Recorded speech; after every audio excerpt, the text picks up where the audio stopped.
Welcome to another podcast of insightful conversations where we explore real stories of One Health, international development, and the people making a difference across the globe. I'm Noubia Gribi-Hussain, an agriculture economist and founder and CEO of We Empower, a US NGO. And today I'm joined by Mushtaq Memon, Professor Emeritus at Washington State University and Vice President, Livestock at We Empower. Mushtaq has spent many years working with communities and livestock farmers in different parts of the world. So welcome, Mushtaq. Thank you, Nubia. It is always a pleasure to share these experiences. And today's, I'm especially glad we'll be talking about Jordan, particularly the Badia region. Oh, thank you. Jordan is in my heart. I love Jordan.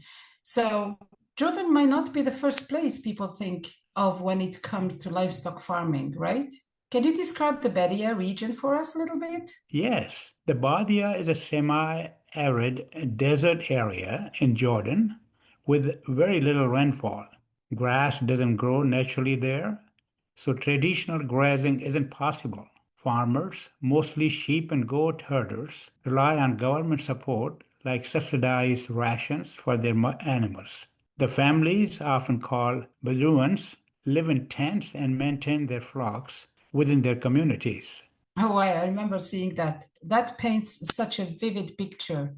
But imagine raising animals in that environment must bring unique challenges, right? What stood out to you during your field work?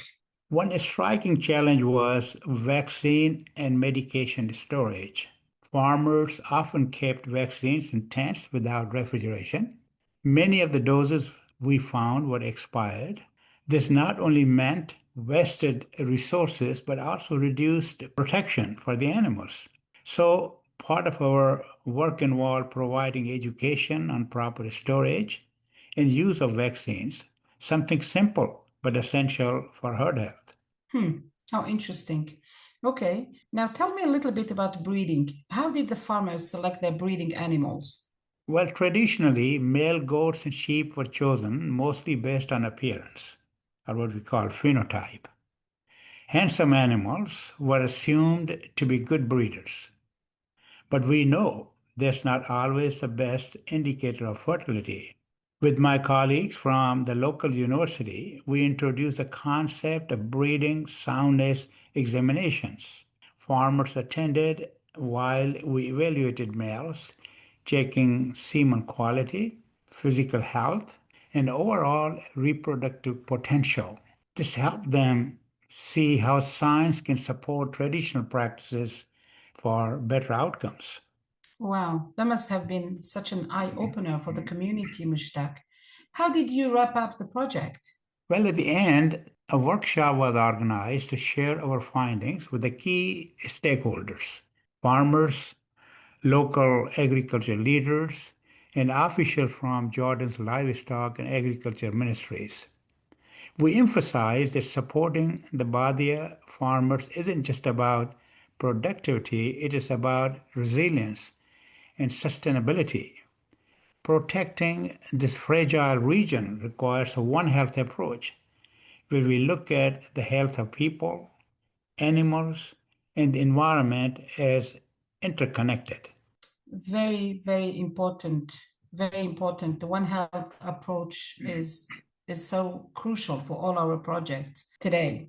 That is such an important message, Mushtaq. Thank you for sharing it with us. So, what can listeners take away from this work in Jordan? Well, the main lesson is that international development works best when it combines local knowledge with scientific practices and when it looks beyond just the animals. Healthy people, healthy animals, and healthy environment all go hand in hand. In regions like the Badia, supporting small-scale livestock farmers not just about food security, it is also about community resilience and preserving cultural heritage. Oh, 100%. I am in agreement with you, Mushtaq. So thank you so much for sharing these powerful insights. And thanks to our listeners for joining us on our podcast. Be sure to check out Mushtaq's video on Jordan in description for more visuals from his field work. Thank you, Noubia. I look forward to continuing these conversations. Same thing here. Bye-bye.